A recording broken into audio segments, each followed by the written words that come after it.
Lihat adik-adik di layar? Sudah terlihat, Dok. Lihat ya.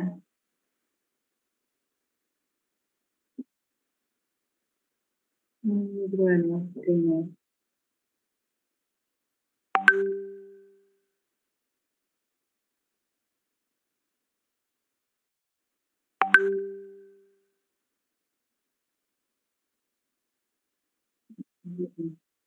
Oke, kita mulai aja deh. Sekarang saya akan membawakan kuliah tentang pneumonia pada anak ya. Saya adalah dokter anak yang bekerja di Rumah Sakit Abdul Manap ya. Di sini saya diminta bantuannya sama FK Unja untuk membawakan materi tentang ini. Saya mau besarin dulu bentar ya. Masih besarin ini.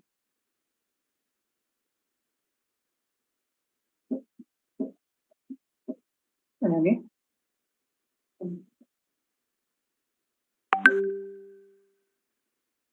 Supaya bisa jadi ini gimana sih?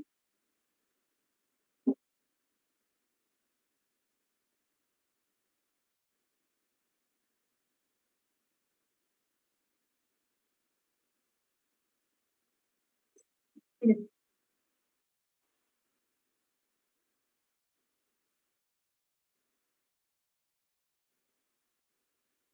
Boleh, nih. Bukunya dulu deh, ntar ya.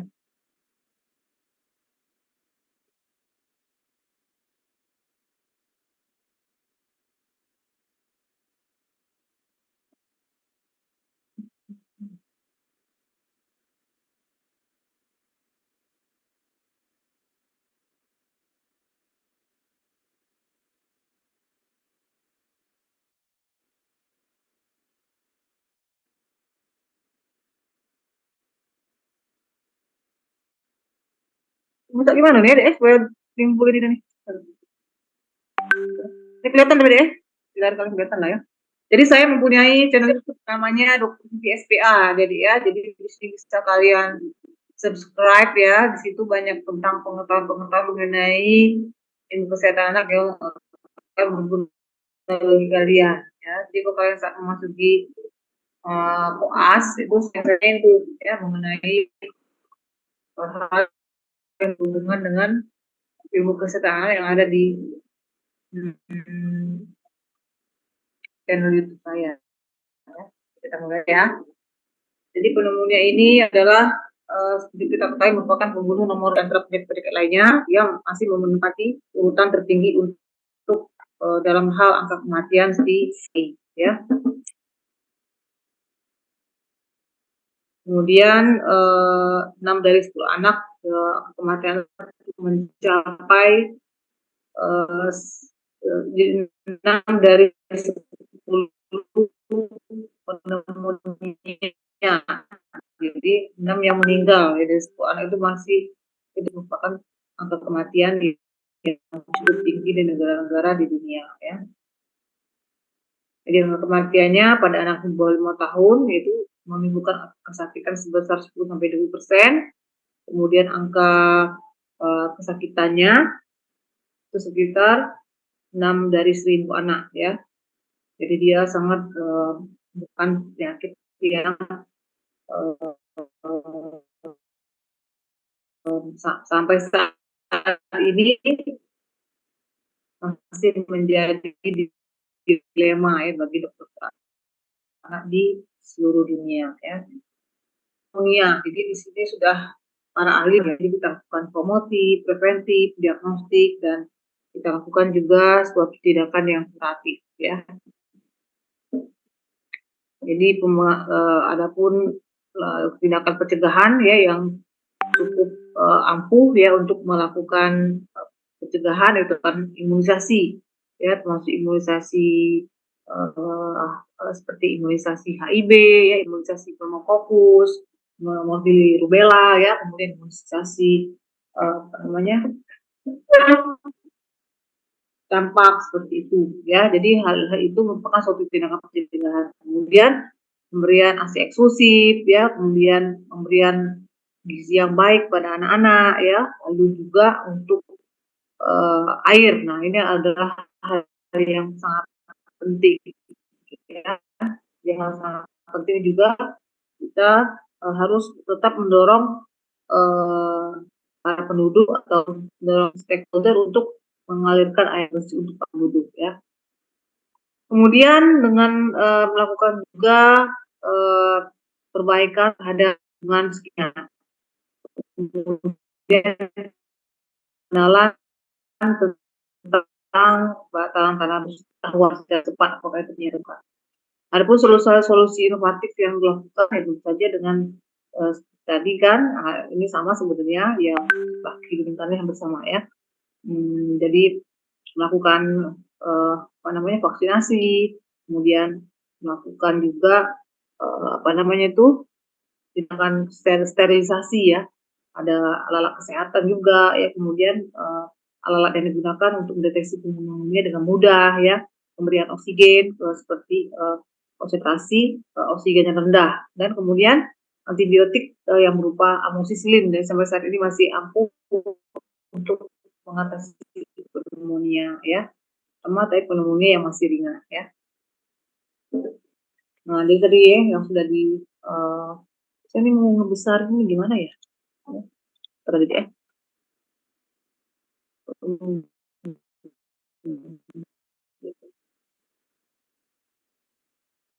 Yang supaya lebih besar layarnya nih.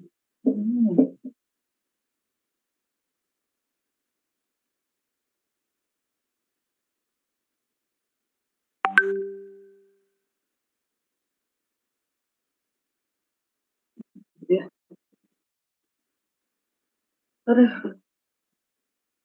Adapun tindakan, pencegahan ya, itu salah satu yang kita menggalakkan tadi kan AIN, etika batuk dan deteksi dini ya.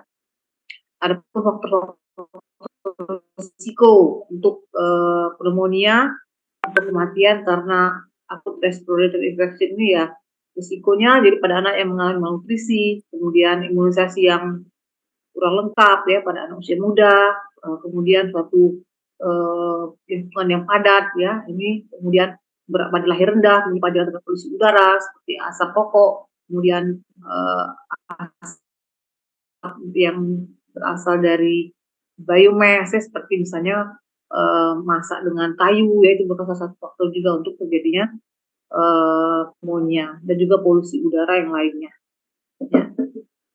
Di sini sudah dilakukan penelitian oleh para ahli bahwa eksklusif breastfeeding itu bisa mencegah terjadinya pneumonia sebanyak 15 sampai dengan 3% ya. Kemudian juga pada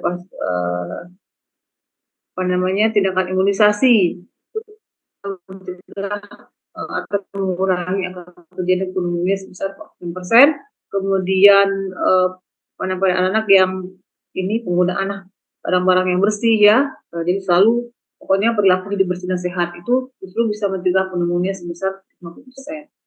Nah, ini merupakan ya, imunisasi-imunisasi yang bisa digunakan untuk mencegah terjadinya pneumonia seperti DPT, campak, HIV, pneumokokus, influenza, varicella, atau cacar air. Nah, ini adalah imunisasi-imunisasi yang bisa, untuk mencegah pneumonia. Jadi selalu kita menggalakkan vaksin ya, vaksinasi itu adalah suatu hal yang sudah diteliti oleh para ahli ya pada tahun 2012, bahwa, penyakit pneumonia ini merupakan penyebab kematian yang bisa dicegah dengan vaksinasi ya pada anak-anak yang berusia di bawah 5 tahun di seluruh dunia. Jadi seluruh dunia para ahli itu telah melakukan penelitian bahwa, salah satu yang efektif adalah dengan melakukan imunisasi pada anak ya. Nah, ini merupakan jadwal imunisasi sebenarnya ada yang terbaru lagi ya tahun 2023. Nah, ini tahun 2020 ya. Nah, di sini kan ada tuh vaksinasi DPT, HIV, PCV ya. Influenza ini merupakan, vaksinasi yang bisa digunakan untuk mencegah pneumonia ya. Adapun, kita harus mengenali kelompok risiko tinggi ya, jadi ya untuk terjadinya pneumonia ini pada pasien-pasien yang mengalami penyakit bawaan, asma, diabetes mellitus, HIV, thalassemia, keganasan, dan CKD. Ini merupakan kelompok-kelompok risiko tinggi yang mengakibatkan pneumonia itu menjadi lebih parah ya. itu harus lakukan tindakan pencegahan ya. Ini merupakan etiologi atau penyebab dari pneumonia ya. Nah, ini gimana nih?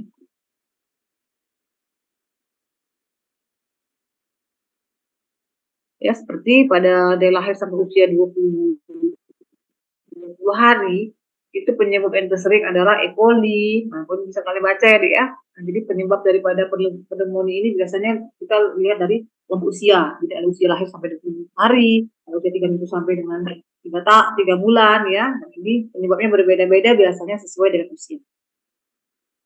Ya, bisa kalian baca ya. Nanti saya share nanti. Bantu ya. Assalamualaikum warahmatullahi wabarakatuh.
Nah, di sini adik bisa lihat ya. Jadi penyebab daripada pneumonia pada anak.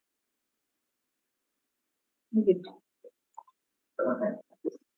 Makan. Ada patofisiologi dari pneumonia itu ada 4 stadium ya. Jadi ada stadium preemi, stadium preemi pongesti ya. Kemudian stadium hepatitis merah, stadium hepatitis labu, kemudian stadium resolusi. Ya, di sini bisa kalian lihat sendiri ya bahwa stadium preemi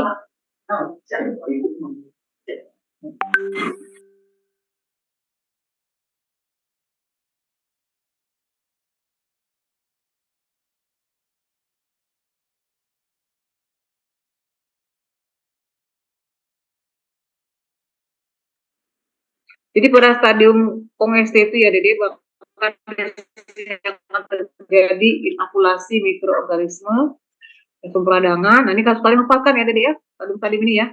Nah ini stadium pongesti ini berarti dia penyakitnya baru mulai ya, di mana baru terjadi proses peradangan ya, dan kemudian penyakit bertambah berat jika alveolar tipe 2 kehilangan integritas struktural. Kemudian hepatitis merah itu di mana alveoli sudah diisi oleh RBC, fibrin dan sel-sel polinukleus ya. Kemudian stadium 3 hepatitis kelabu di mana konsolidasi leukosit dan fibrin pada alveoli terinfeksi, dan stadium 4 terjadi resolusi atau sudah terjadinya penyembuhan. Nah ini kalian paparkan ya gitu ya. Nah, di sini bisa kita lihat bahwa pada normal alveoli dia nggak terisi apa-apa ya. Jadi pada alveoli yang sudah terkena pneumonia, dia akan banyak terisi dengan cairan-cairan fibrin, bisa juga cairan-cairan apa namanya sel-sel yang tidak seharusnya ada di sini. Ya. Adapun diagnosis pneumonia tentu saja harus kita lihat dari itu. Tadi kan dinding dada ke bawah dalam apa namanya dinding bawah dada, jadi itu bisa kita dari inspeksi atau kita melihat pasiennya ya. Jadi pasien itu harus lihat inspeksinya gimana ya, dia dibuka bajunya ya. Kemudian kita ada lihat saturasi oksigennya itu biasanya rendah atau di bawah 90% ya. Ini untuk cara praktisnya itu bisa kalian lihat atau kalian pelajari dari MBS ya. Kemudian gejala-gejala lainnya bisa demam tinggi ya, sakit kepala, gelisah, ya. Kemudian gejala-gejala gangguan napas lainnya ada yang batuk, napas cepat ya. Kemudian dari penyiksaan auskultasi bisa terdengar bunyi bronki basah halus nyari ya pada penyiksaan auskultasinya. Kalau sudah gejalanya berat itu akan terjadi penuh kesadaran, kesulitan minum bahkan akan kejang-kejang ya. Nah, ini merupakan napas cepat yang harus kalian hafalkan adik-adik. Nah, bagaimana frekuensi napas seorang anak antara di bawah 2 bulan ya, kemudian 2 sampai dengan 12 bulan bagaimana ya. Dikatakan cepat kalau di bawah 2 bulan itu kalau dia lebih dari 60 kali per menit ya. Nah, ini berarti harus kalian tahu ya gimana cara periksa napas cepat. Nah, itu ada pada YouTube saya, bisa kalian lihat ya. Adapun bisa penunjang lain bisa kita lakukan dengan pemeriksaan saturasi oksigen dan juga kita lakukan pemeriksaan ronsen. Ya, nah pemeriksaan ronsen di sini nampak adanya adanya infiltrat ya, bahkan di sini paru-parunya akan nampak putih seperti ini ya. Nah, jadi kalau pemeriksaan radiologi sebenarnya itu tidak rutin ya. Nah, itu diindikasikan untuk pada pasien-pasien yang mengalami gejala-gejala yang berat ya, atau pada pasien-pasien yang mengalami terapinya tidak respon dengan bagus lah. Bagus ya. Jadi apa namanya itu pada pasien-pasien yang respon dengan terapi kurang baik ya, atau pada gejala-gejala klinis itu nampak ada suatu kegelisahan pada secara klinis. Jadi pokoknya tidak ada perbaikan pada pemeriksaan antibiotik. Jadi pemeriksaan radiologi ini biasanya nampak adanya infiltrat pada interstisial ya. Bisa juga infiltrat alveoli bisa itu menunjukkan adanya lobar pneumonia. Kemudian kalau BP ini itu akan menunjukkan adanya infiltrat yang menyebar di sekitar area peripheral area ya. Itu meningkatkan adanya suatu vasculature peribronchial. Jadi artinya jaringan pas pembuluh darah yang melebar ya, kemudian juga ada infiltrat ya, itu akan nampak. Ini ya, konsolidasi pada lobus bagian bawah ya, kemudian di sini nampak adanya konsolidasi pada lobus bagian atas. Ini merupakan suatu BP yang berat ya. Jadi jaringan paru-parunya udah dimakan sama si kuman ya.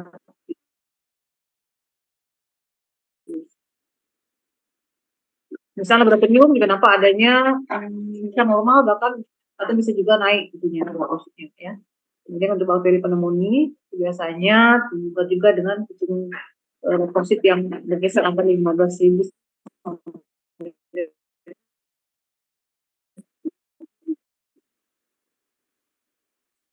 Tapi kalau justru kalau misalnya untuk leukositnya itu rendah ya, itu juga akan mengakibatkan yang virus biasanya rendah, tapi pada tapi ini susah sebenarnya untuk membedakan antara dari status ini itu bisa biasanya sulit ya untuk membedakan apakah itu karena bakteri atau virus ya. Nah, penanganannya itu dengan cara pemberian antibiotik ya dengan cepat dan tepat ya. Ini merupakan fungsi penanganan pneumonia yang disebabkan karena bakteri ya. Itu pencegahan secara luas ya. Tetapi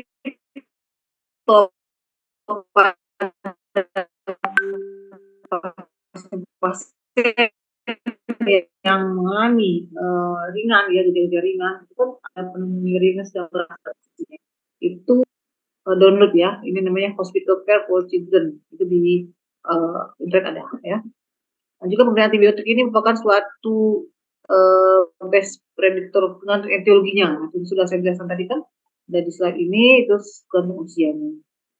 Nah, jadi biasanya juga mikroorganisme yang ditemukan itu secara empiris, itu kita memberi antibiotik secara empiris ya. Pada kelompok-kelompok pneumonia yang komunitas itu biasanya disebabkan oleh karena gram positif, tapi kalau pada daerah sekitar rumah sakit itu karena biasanya karena nosokomia itu gram negatif. Ya. Kemudian secara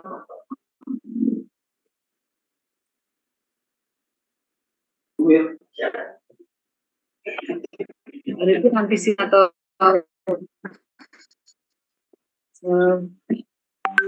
antibiotik yang diberikan ya biasanya adalah ampicillin 50 mg per kilogram badan, dan gentamicin ini merupakan antibiotik itu namanya drug of choice-nya ya.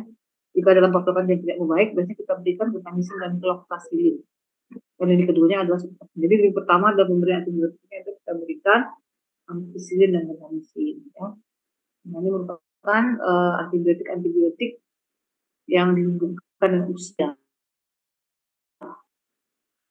Ya, jadi ya, kalau misalnya ibu 3 bulan, itu biasanya kita berikan ampicillin,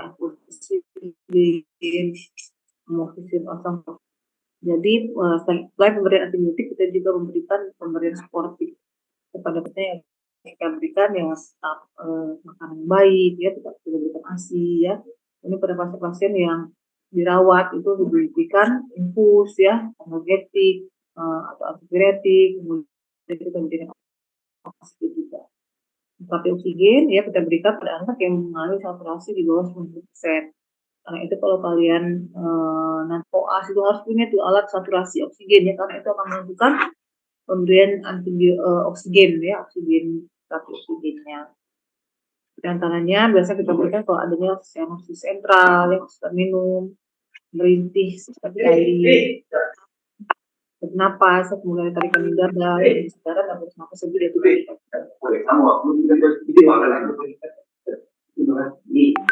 ada sumber oksigen yang bisa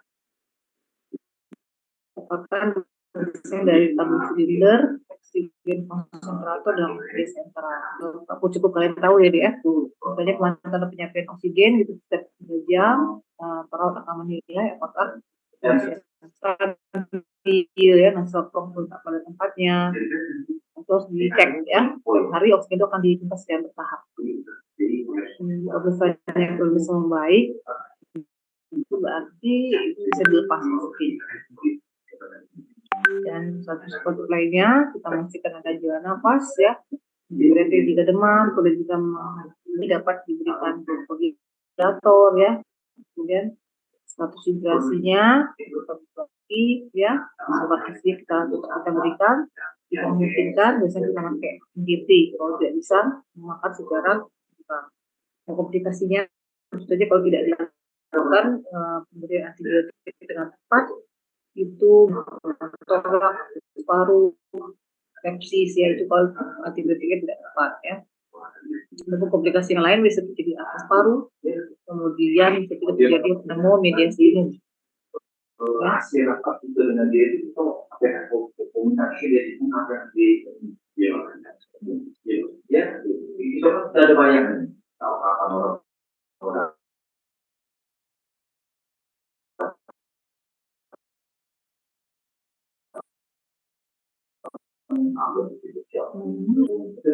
tidak boleh, kemudian apa namanya itu langsung komplikasi ya, kita tahu dari dia bahwa epidural diapain tuh, biasanya kita lakukan drainase ya, amoxicillin ya, kalau sudah mantap maka kita berikan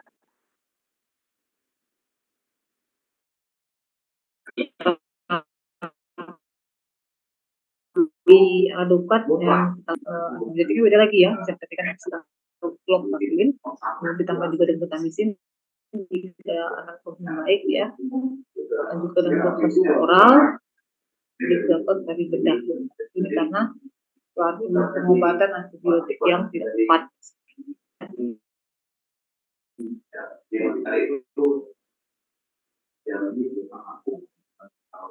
Karena komplikasinya biasanya sekunder atau perkebunan dalam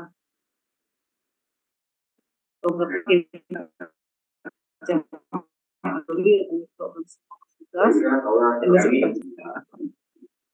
komplikasi lainnya bisa terjadi perikarditis, ya bisa terjadi meningitis, osteomielitis, radang sendi yang bernanah atau kuratif artritis. Oke, itu saja ya untuk bronchopneumonia ya. Kita lanjutkan yang lain. Jadi saya buat 3 materi ya, bronchopneumonia, bronkiolitis dan TBC paru.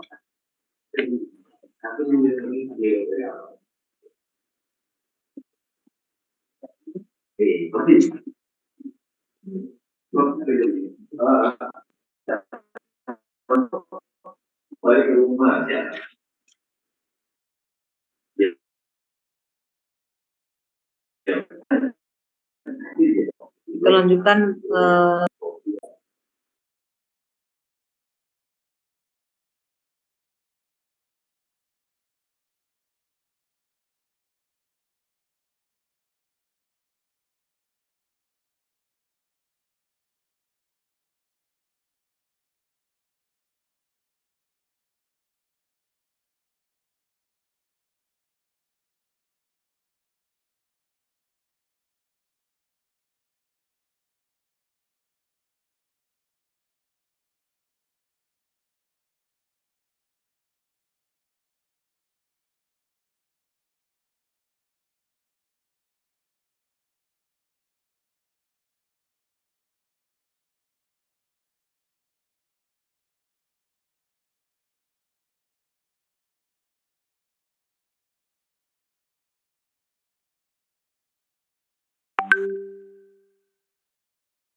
apakah sudah terlihat adik-adik ke layarnya?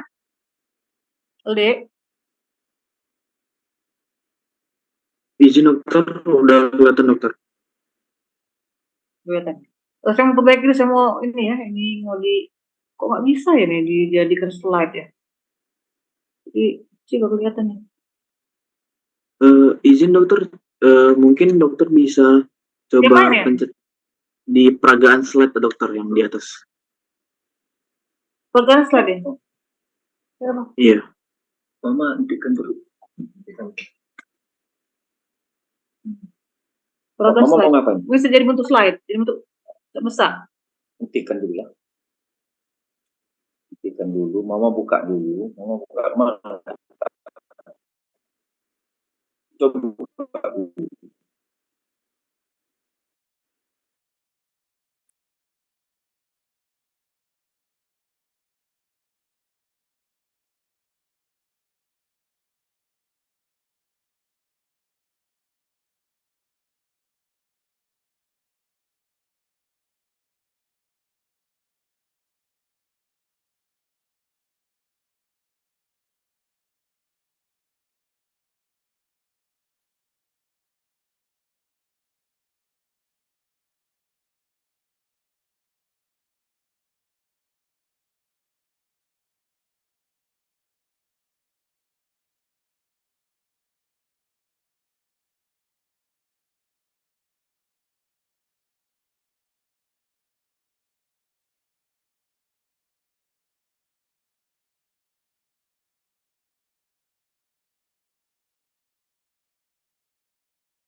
Tekannya apa, Dek? Gerakan slide ya? Itu dokter, yang dari awal dokter, paling sebelah kiri dokter. Ada, Klik sebelah kiri. ya, yang Ini dari awal. dari awal, oh dari awal. Oh iya, iya bener ada ini bener. Ini sudah. Tekan yang mana? Bukan dari awal, Pak. Aduh. Sudah. Oke, menyerah. Oke, kita lanjutkan dengan ini ya. Jadi pada bronkiolitis ini adik-adik ya. Ini sudah kalian subscribe belum, Dek? YouTube saya. Subscribe ya. Sama itunya. Apa namanya itu? Instagram. Oke ya.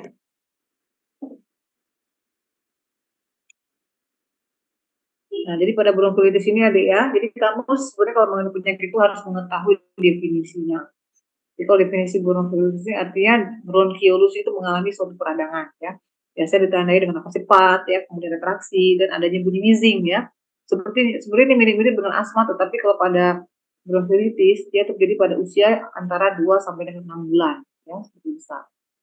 Jadi sebenarnya sulit untuk dibedakan dengan pneumonia ya.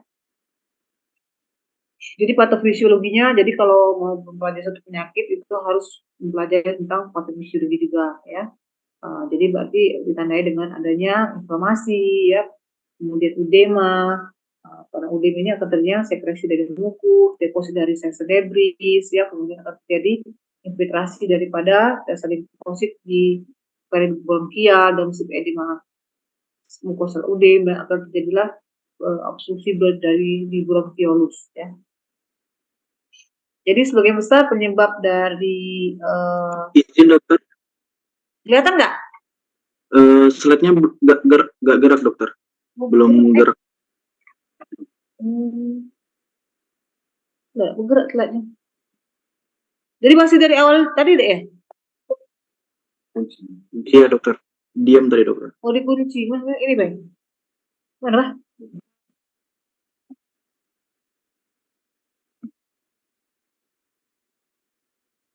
Template penyaji, ini ya? Gimana caranya nanti? Diapain deh intik supaya video ini? Tapi kalau sini bergerak, kalau ini bergerak ya? Ya deh, kalau ini bergerak ini, kelihatan nggak? Mungkin dokter bisa stop share screen dulu, baru share screen kembali dokter.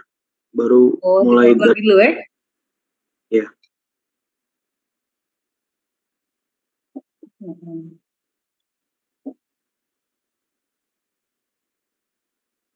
Terus dari awal.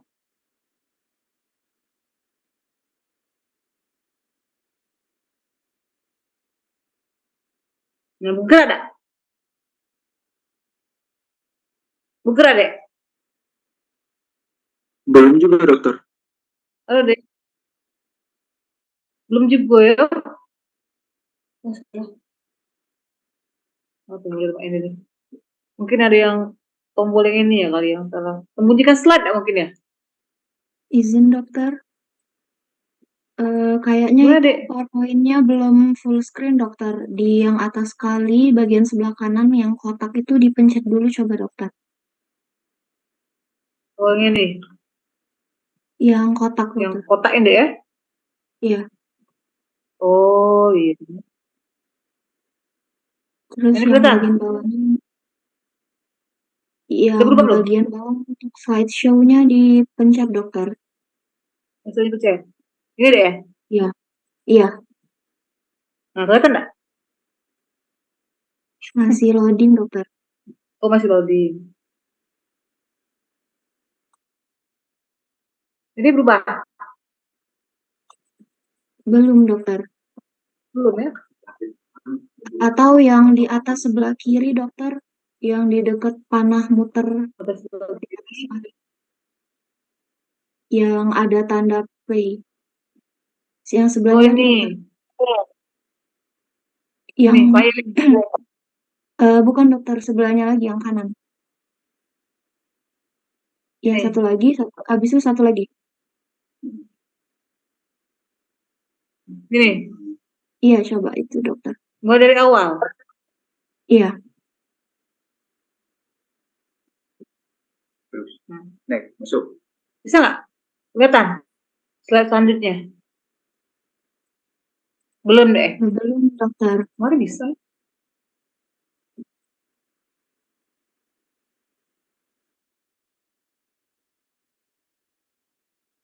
Bisa deh. Ini deh, Belum udah pindah kelihatan. halamannya. Belum, dokter. Sudah capek. Ya, kemarin bisa aku ngasih kuliah kemarin. Kok ini ya, kok ngapain? Sudah berbagi Atau kali ya, sudah berbagi. atau Ini dari bisa nggak? keyboardnya klik ALT sama F5 barengan, dokter. Begitu ya. ALT F5 deh. Iya, yang di keyboard.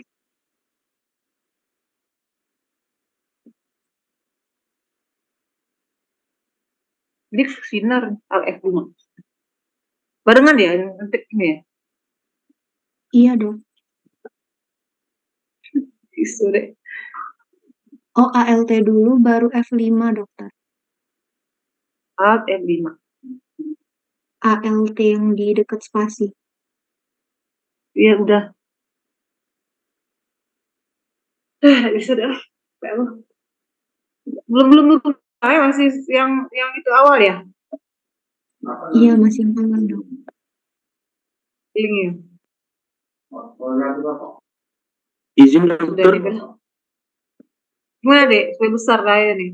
Kamu lihatnya atau enak. kalau enggak kirim ke saya aja dokter, mungkin nanti saya yang share screen dokter. Dari kamu aja ya. Hmm.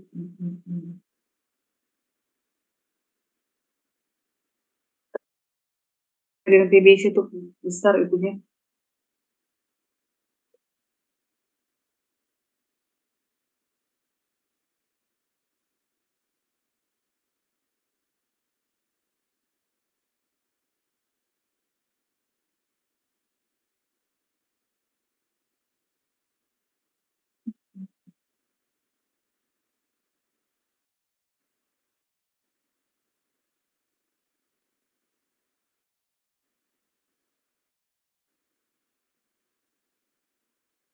Aku internetnya kurang ini Beh. Kurang internet ini mungkin kurang enggak. Muter-muter deh. Menulis ini aktivasi notifikasi untuk email. Ada nih. Saudara, HP aku deh. Kebetulan tiba lah. Pakai ini lah. Tapi kelihatan ya, kali kan pakai laptop juga kan. Nah, dari sama tadi tuh. Nah, jadi pokoknya intinya deh kalau misalnya mau belajar penyakit itu harus belajar definisinya ya, jadi ya. Jadi ada inflamasi bronkiol. Ini kelihatan kalau ini pindahnya kelihatan ya. Ya deh. Halo. Iya, dokter. Ini kalau pindahnya kelihatan enggak? Kelihatan dokter. Kelihatan kalau ini ya pindahnya kelihatan enggak? Bukan slide show. Jadi deh ini pokoknya kalau misalnya berkaitan sama kita bicara mengenai bronkiolitis, pokoknya selalu terkait dengan nafas cepat ya. Nah, jadi dia ini nanti keluar loh di ujian ya. Usianya 2 sampai 6 bulan ini keluar. Kemudian patut jadi patut fisiologi itu intinya ada suatu peradangan pada epitel daripada bronkiol. Secara anatomi kan saluran nafas itu kan ada yang namanya bronkus, bronkiolus dan alveolus. Nah, kalau misalnya pada pneumonia tadi kan pada alveolusnya ya, tapi kalau pada bronkiolitis pada bronkiolusnya ya. Makanya kalau dari suatu peradangan maka akan mengakibatkan terjadinya obstruksi daripada bronkiolus ya. Sehingga akan menimbulkan suatu bunyi-bunyi yang mirip-mirip sama sih sama asma, tetapi kan kalau pada bronkiolitis ini dia terjadi pada usia 2 sampai 6 bulan ya. Jadi secara umum ya, pada umumnya bronkiolitis penyebabnya adalah virus ya, jadi ya yang disebut dengan respiratory syncytial virus atau RSV ya. Kemudian bisa juga karena adenovirus dan sebagainya ya. Jadi secara diagnosis etiologi biasanya kita lakukan pemeriksaan mikrobiologi, tetapi hal ini jarang kita lakukan. Jadi yang utama itu adalah penyebab daripada gejala klinisnya ya. Jadi pertama mengetahui gejala-gejala klinis. Kemudian tanda. Ya. Jadi bronkiolitis ini diawali dengan anamnesis seperti dia batuk ya, kemudian ada ingus meler awal-awalnya ya. Kemudian demam yang agak sumeng-sumeng gitu ya, artinya tidak terlampau tinggi demamnya, biasa disertai juga dengan muntah, napas, ya, anaknya menjadi gelisah, kemudian anaknya menjadi tampak tidak memakan ya, dan sianosis atau biru pada ujung-ujung lidah, bibir ya, yang menandakan adanya cyanosis verified. Jadi physical examination daripada bronkiolitis ini ya sebenarnya mirip-mirip dengan bronchopneumonia ya, tetapi membedakannya itu pada usia, kemudian adanya wheezing ya, seperti asma. Jadi kalau asma itu kan ada wheezing gitu ya. Kemudian kalau pada kondisi yang berat bisa menimbulkan anak menjadi apnu ya, atau bahkan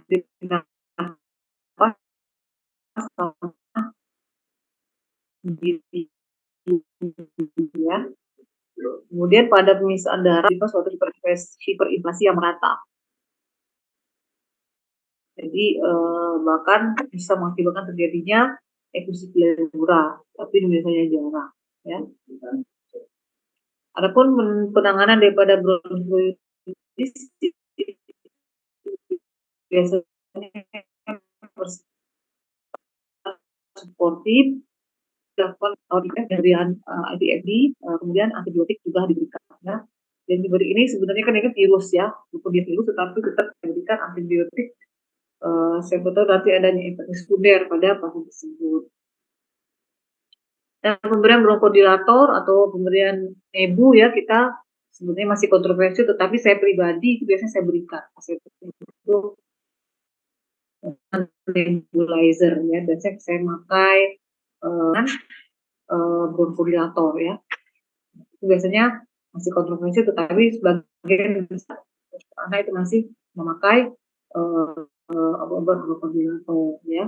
Memakai kortikosteroid juga sebenarnya masih kontroversi, jadi ada yang pakai ada yang enggak ya, tapi sebagian besar masih pakai ya. Karena apa? Karena namanya juga jaringan paru itu biasanya rentan terhadap infeksi sekunder ya. Biasanya kita berikan chlorphenicol, sulfamidin, ini harus kalian hafalkan dosisnya ya Dede ya. Kemudian jika gejalanya ini saya itu mengalami resolusi, biasanya itu diganti ke chlorphenicol yang oral ya, atau kita lakukan pemberian erythromycin dengan dosis 30-50 mg per kilo. Jadi kalau misalnya pasien itu sudah diberikan antibiotik chlorphenicol dalam waktu 3 hari, misalnya kalau sudah gejalanya kurang, itu bisa kita switch atau kita ganti ke antibiotik oral ya. Adapun pemberian suportif itu biasanya kita berikan kortikosteroid ya untuk mengurangi peradangan. Biasanya diberikan dexamethasone dengan dosis 0,5 ml per kilo per hari. Itu dibagi 3 dosis, itu biasanya kita berikan selama 3 hari ya Dede ya. Di pemberian dexa ini tidak boleh lama-lama, itu hanya 3 hari saja.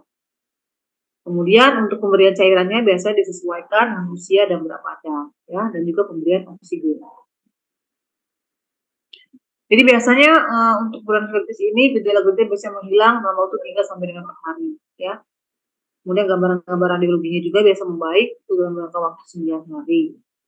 Kemudian bisa juga terjadi obstruksi pada pernapasan secara persisten, itu biasanya 20%. Kemudian gagal napas 20%, dan adanya kolaps pada paru-paru itu biasa jarang ya, kalau diobatin baru terjadi itu ya. Ini merupakan komplikasi. Nah, itu karena bronkiolitis sebenarnya termasuk kalau dalam hal definisi WHO ya, jadi ini termasuk dalam pneumonia sebenarnya ya. Tapi kalau kita belajar tentang pembagian penyakit, jadi ini ada namanya bronkiolitis.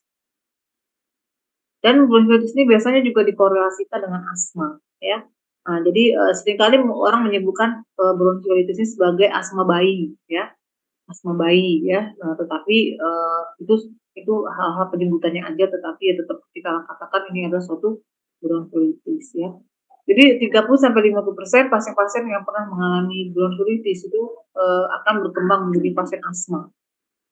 Jadi hal ini mempunyai kesamaan dalam hal mekanisme patogenesisnya dan gangguan-gangguan patologiknya, ya. Oke, itu saja ya mengenai bronkiolitis ya. Intinya kalian tuh harus tahu mengenai gejalanya ya. Jadi mengenai penanganannya ya. Oke, mengenai bronkiolitis nanti saya.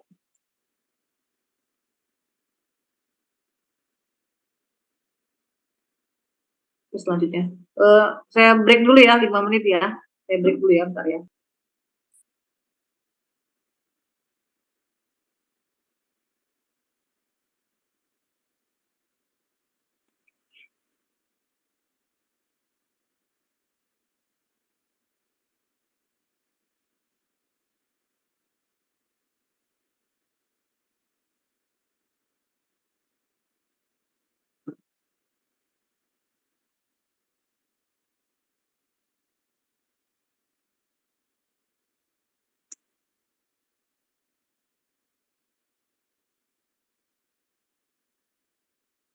Apakah sudah kelihatan adik-adik?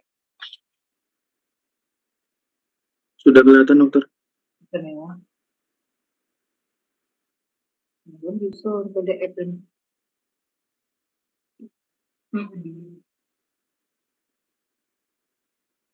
Ini berubah dah? Berubah dokter. Nah, ini karena PDF dia, PowerPoint tidak bisa. Ya.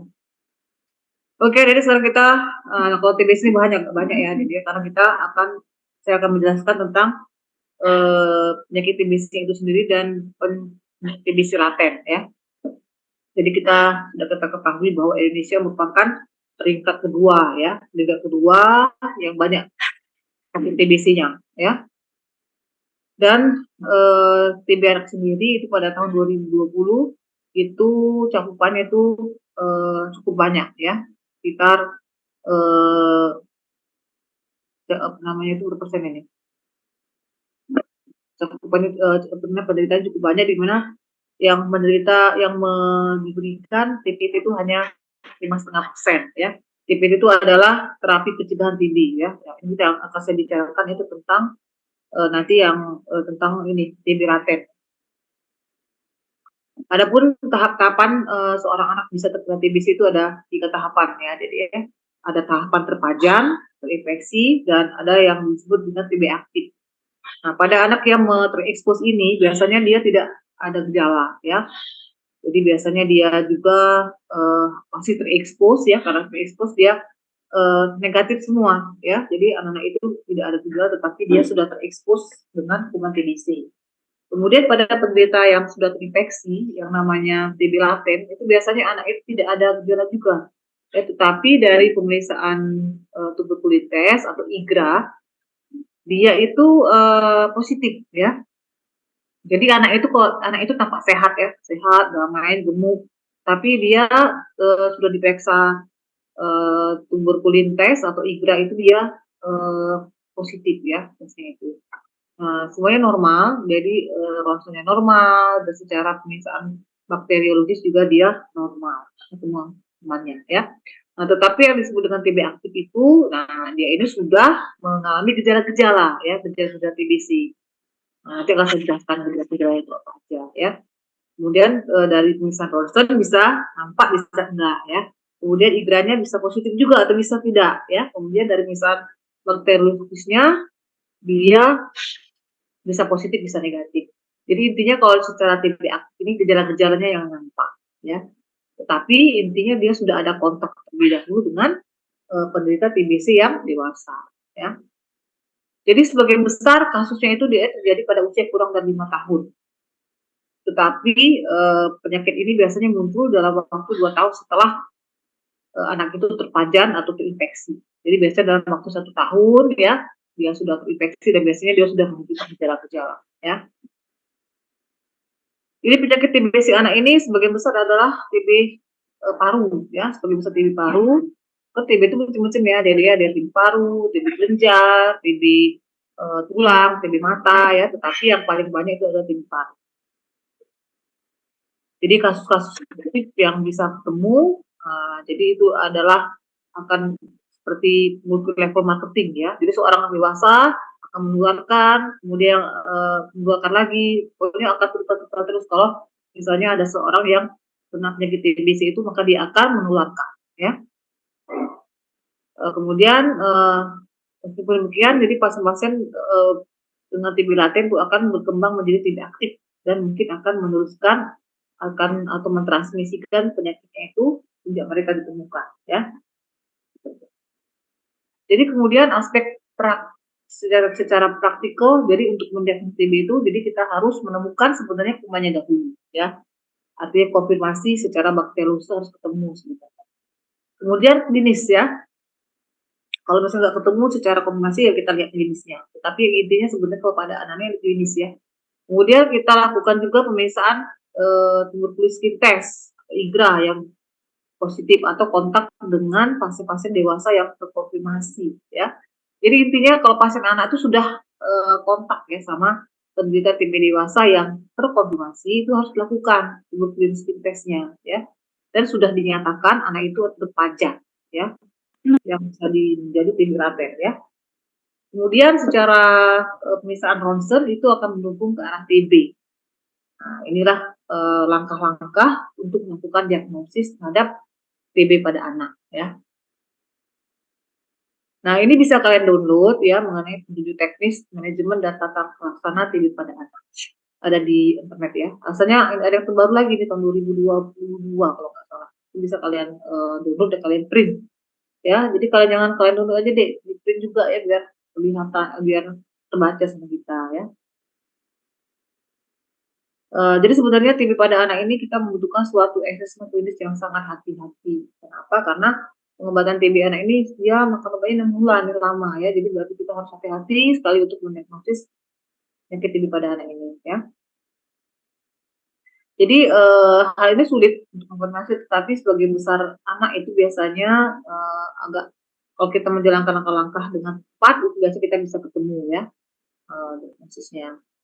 Nah, adapun rekomendasi yang digunakan untuk penyakit TB anak ya kita tentu saja membutuhkan suatu histori atau suatu gejala penyakit yang kita tanyakan ya, gimana historinya, riwayatnya, gejala-gejala TB-nya gimana, adakah dia kontak sama orang TB dewasa yang aktif atau enggak ya. Kemudian kita lakukan juga pemeriksaan klinis seperti status gizinya bagaimana ya. Tentu saja kita lakukan penimbangan berat badan, kemudian diumumkan tinggi badannya ya. Nah, kemudian tuberculosis skin test ya, ronsen torak, konfirmasi bakteriologis atau TCM ya. Jadi bakteri konfirmasi ini itu kita sebut dengan TCM. Ya, kemudian HIV kita juga jangan kita lewatkan ya. Kadang-kadang anak-anak itu yang tampak kurus, kemudian dia seperti gizi buruk itu biasanya dihubungkan dengan penyakit HIV. Kemudian investigasi yang berhubungan dengan pulmonary TB maupun extra pulmonary TB. Adapun ya kontak erat dengan pasien TB baru dewasa, kita tanyakan ya, dia seberapa erat kontaknya dengan sumber penularan tersebut, ya, apakah ketemu cuma hanya beberapa menit ya, atau dia ada kontak misalnya 24 jam dengan penderita dewasa ya. Kemudian si penderitanya itu BTA-nya itu gimana? BTA atau TCM-nya positif atau negatif yang menularkan itu ya. Kemudian kapan kontaknya terjadi? Jadi biasanya itu dia akan timbul dalam waktu 2 tahun setelah kontak ya. Nah, kemudian jika misalnya sumber penularannya itu tidak ketemu ya, tanyakan sama keluarga pasien itu, adakah kontak sama orang dewasa yang batuk-batuknya lama ya, atau ada nggak si orang dewasa itu makan obat yang lama gitu ya. Ya kita curiga kan kalau makan obat lama itu kan biasanya makan obat TBC gitu ya. Nah, jika iya, ya kita anjurkan orang tersebut untuk melacakkan TB. Kenapa? Karena kalau misalnya dia makan obat TB si anak itu kontak lagi sama orang TBC yang tidak diobati, dia akan terjadi suatu pikiran setan ya. Jadi berarti dia tidak akan bahkan sudah sembuh ya. Kemudian secara pemeriksaan fisik ya tentu saja kita melakukan langkah-langkah ya. Kita lihat suhunya berapa, pressure napasnya, apakah ada tanda-tanda distress respirasi, misalnya kerjaan getah bening ada apa enggak, ya, kemudian ada kelainan pada organ atau enggak ya. Kemudian kita lakukan juga perfusi dan auskultasi. Biasanya normal biasanya, tetapi pada beberapa pasien juga biasanya kalau sudah berat itu bisa menunjukkan adanya fungsi plura ya, fungsi plura TB yang bisa ditemukan sehingga bisa ditemukan kelainan. Jadi intinya kalian tuh harus melakukan suatu langkah-langkah pemeriksaan fisik yang benar terhadap seorang pasien ya. Nah, ini merupakan gejala klinis yang lokal ya. Jadi ya di sini nampak ya anak dengan adanya gibus ya, di mana tulangnya itu nonjol. Ya, kemudian di sini ada juga adanya suatu di sendian ya. Kemudian adanya TB kulit. Nah, di sini ini cuma TBC semua. Jadi dia akan mengeluarkan namanya scrofloderma ya. TB kulit ya. Nah, itu ya. Jadi tergantung pada kuman dan juga infeksinya, kemudian penjamunya bagaimana, usia, kompetensi imun dan kerentanan pada infeksi, kemudian interaksi keduanya ya. Adapun TB yang selain paru itu bisa menyerang segala macam organ ya, Dede ya. Bisa kena tulang, bisa kena kulit, bisa kena ginjal, bisa kena selaput otak ya, perut. Pokoknya intinya kalau misalnya TBC itu ya tidak dilakukan pelacakan ya, maka dia akan berkembang menjadi hal ini ya. Tergantung dia TB kumannya senangnya di mana. Kalau mau ke kulit ya. Ya kalau mau ke jantung misalnya. Nah, ini adalah TBC TB ekstrapulmoner yang ditemui yang bisa kalian lihat sini ya. Jadi ya bisa kalian pelajari ya. Nah, bisa penunjangnya ini keluar di ujian nanti ya.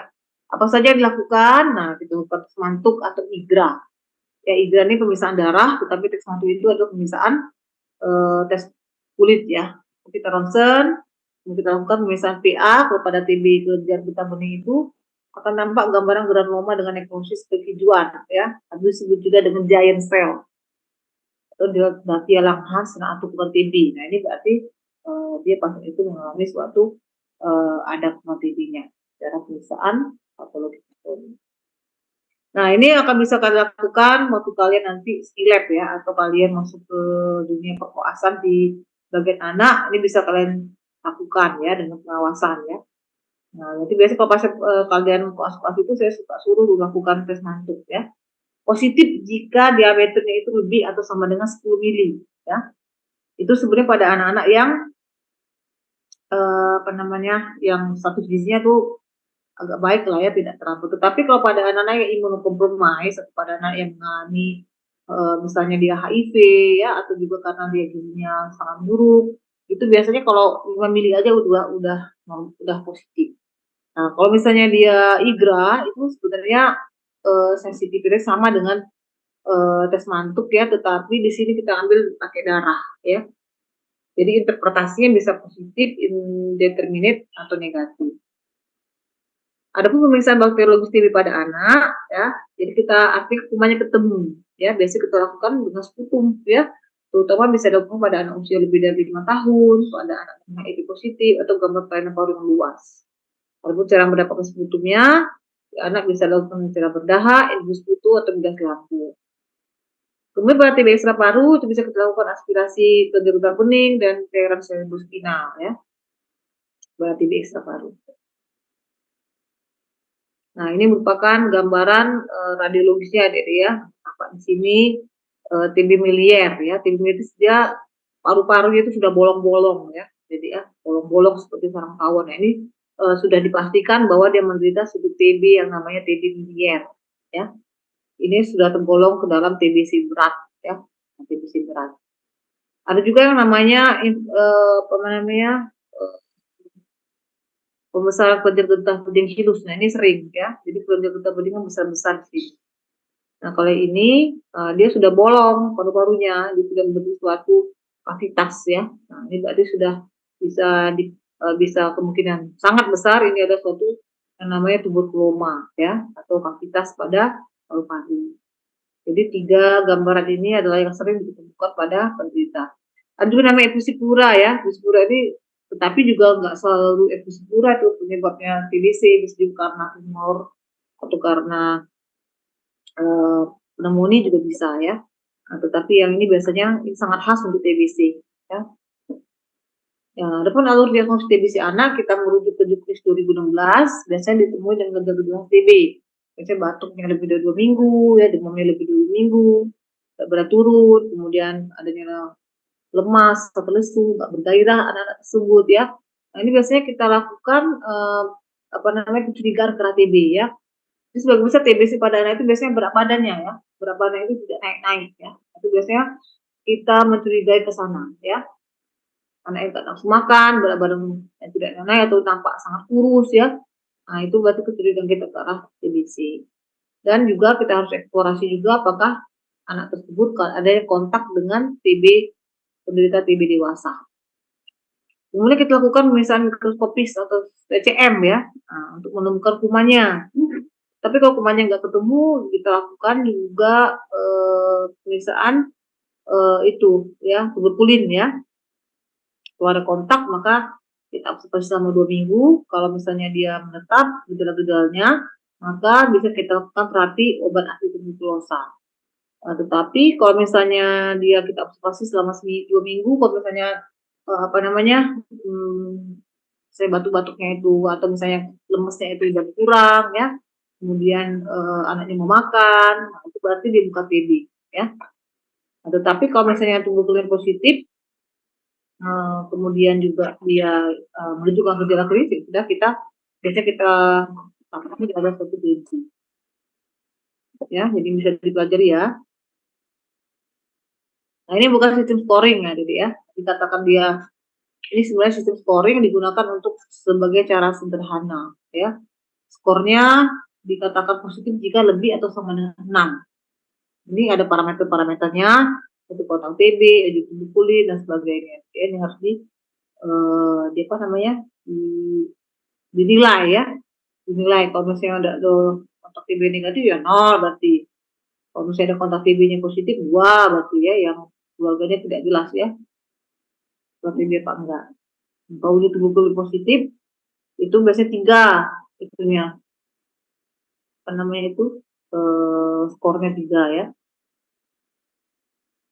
Nah, kemudian kalau misalnya berat badannya, ada demam, nah ini kita nilai semua. Dan kalau misalnya dia lebih atau sama dengan 6, itu berarti bisa kita terapi dengan obat anti-tuberkulosa, ya.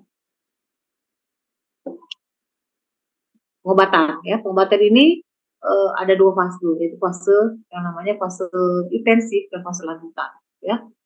Kalau pada fase intensif biasanya kita berikan 2 bulan, dan fase lanjutan biasanya kita berikan 4 bulan sampai dengan 8 bulan. 4 bulan sampai dengan 10 bulan, ya, tergantung daripada TB-nya itu berat atau tidak. Jadi kalau misalnya dengan bakteri, nah kalau misalnya pasien itu ketemu kumannya misalnya bakteriologis positif, arti dia ditambah dengan etambutol. Jadi dia kemudian kita lakukan misalnya ulang BCA-nya, kita follow up lagi, ya.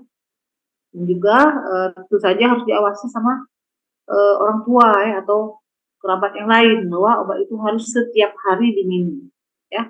Jadi obat TBC pada anak-anak itu setiap hari harus diminum, ya. Tujuan utamanya tentu saja agar sembuh pasiennya, ya. Mencegah kematian, mencegah TB relaps, ya. Juga tujuannya transmisi obat, transmisi TB, juga tujuan daripada pengobatan dengan toksisitas seminimal mungkin, ya.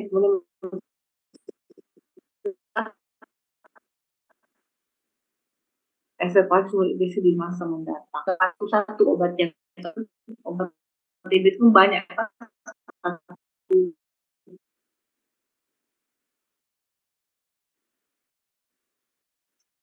kali makan obat itu kan bisa 3 macam sehari, ya. Nah, kemudian pemberian gizi tentu saja harus kuat. Kemudian kita harus mencari penyakit-penyertanya.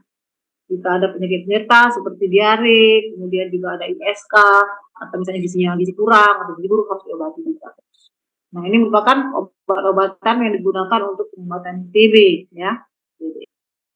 Ya, itu kalian oke, ya.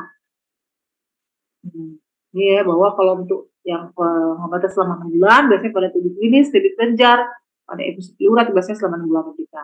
Kalau pada TB yang terkonfirmasi bakteriologis, ya, kalau misalnya ketemu nih, BTA-nya positif, ya, itu biasanya pengobatannya ditambah dengan etambutol, ya, atau TB paru dengan kerusakan luas, atau TB paru ekstra paru, ya. ya TB paru juga itu. Tapi kalau TBC miliar, TBC selaput otak, TBC tulang itu biasanya setahun, ya. Nah, ini merupakan obat TB yang dalam bentuk kombinasi itu diberikan sesuai dengan berat badan, ya. Berat badan 5 kilo sampai lebih dari 30 kilo. Nah, ini walaupun yang lebih dari 30 kilo ini, walaupun dia sama seperti dewasa, dia tetap diberikan setiap hari, ya.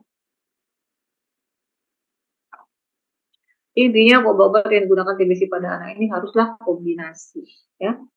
Kemudian kalau misalnya berat badan anak itu di bawah 5 kg, ya, nah, dia harus terpisah, ya.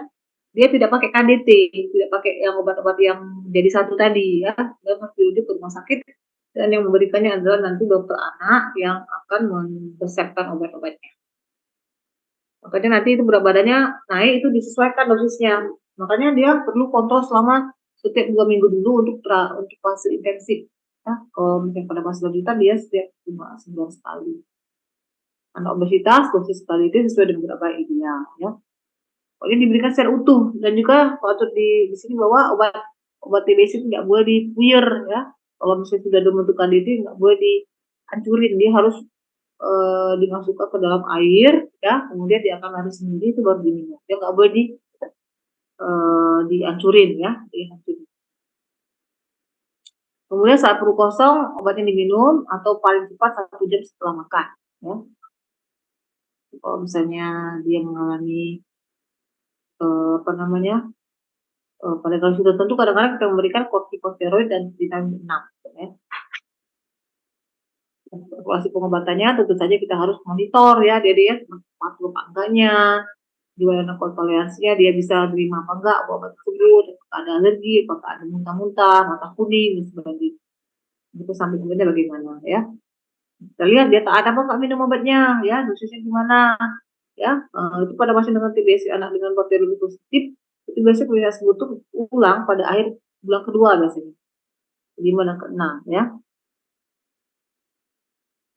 Adapun tata laksana pasien yang berobatnya tidak teratur, nah ini yang suka jadi masalah, ya. Kalau misalnya anaknya tidak minum obat selama lebih dari 2 minggu, pada fase intensif atau lebih dari 2 bulan, itu di fase lanjutan, itu dia ngulang dari awal, ya. Nah, kalau misalnya dia nggak minum obat nih, jadi itu misalnya udah ditotalin dia lebih dari 2 minggu, itu di fase intensif dia harus ngulang dari awal. Bagi anak yang tidak minum obat kurang dari 2 minggu atau pada di fase intensif atau kurang dari 2 bulan, di fase lanjutan, jadi bisa aja dilanjutkan sisa pengobatannya, ya. Atau ini Dede, ya. Nah, kalau misalnya tidak terpenuhi dari sini, ya dia harus ngulang dari awal, ya. Kalau misalnya dia lebih dari sebulan misalnya di fase lanjutan, ya ngulang dari awal dia, ngulang dari fase intensif, ya. Jadi kalau misalnya tidak minum teratur, kita harus jelaskan sama pasiennya, itu kemungkinan akan terjadi resistensi obat. Jadi kalau terjadi resistensi obat berarti dia obat-obatnya nggak ini lagi, ya, obat-obatnya lebih banyak lagi nanti dia mengkonsumsi.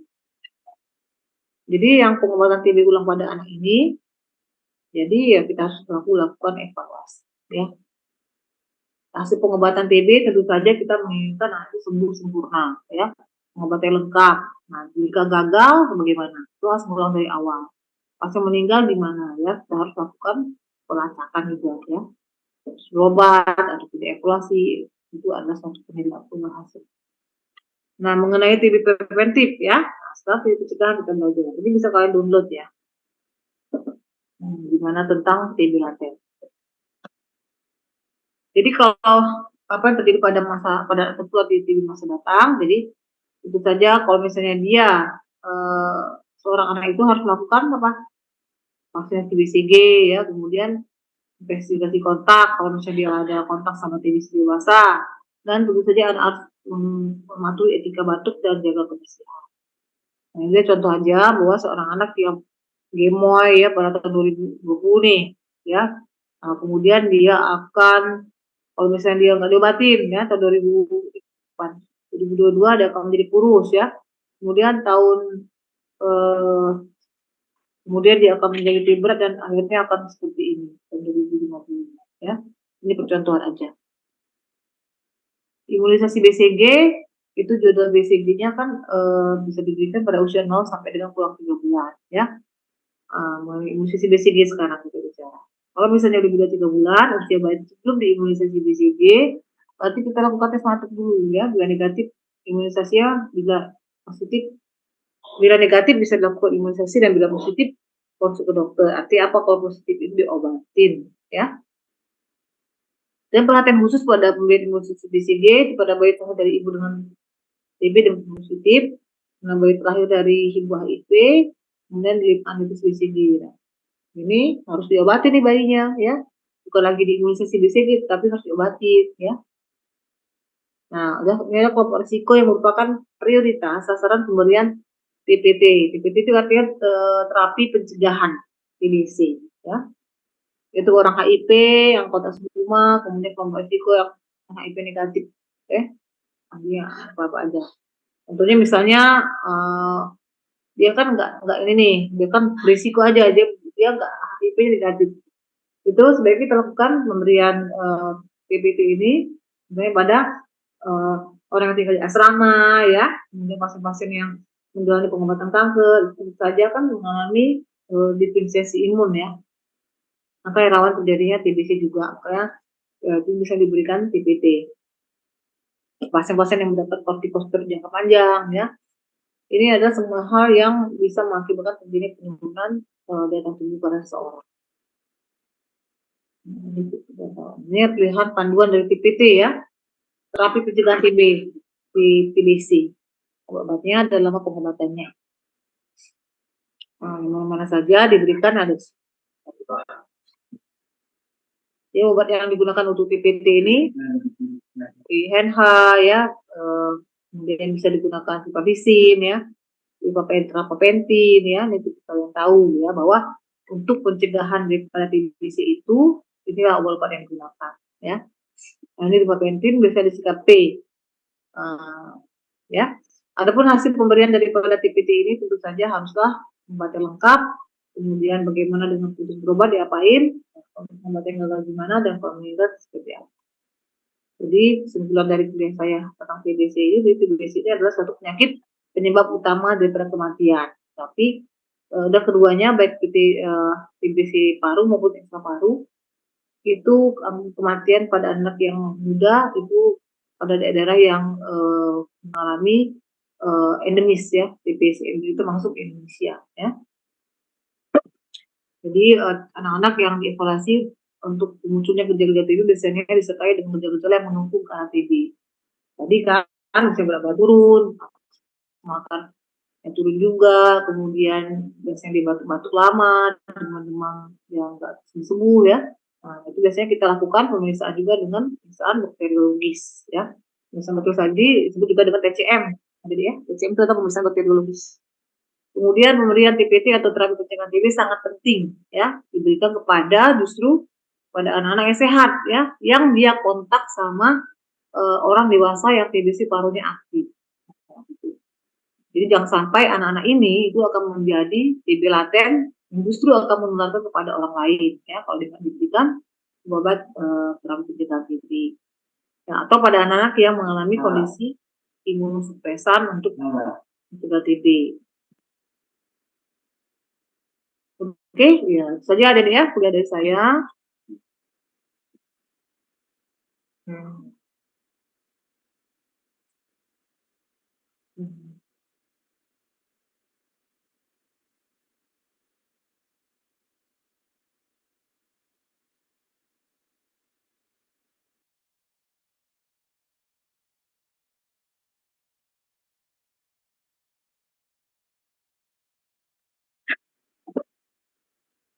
Baiklah adik-adik ya, jadi itu aja 3 materi yang saya bawakan.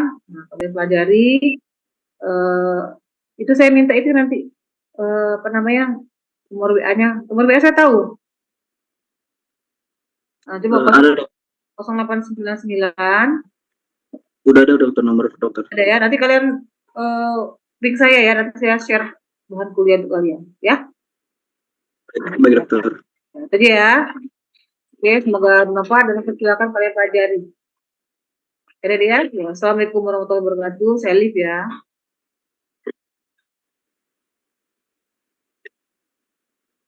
Terima kasih. Bagus, Pak?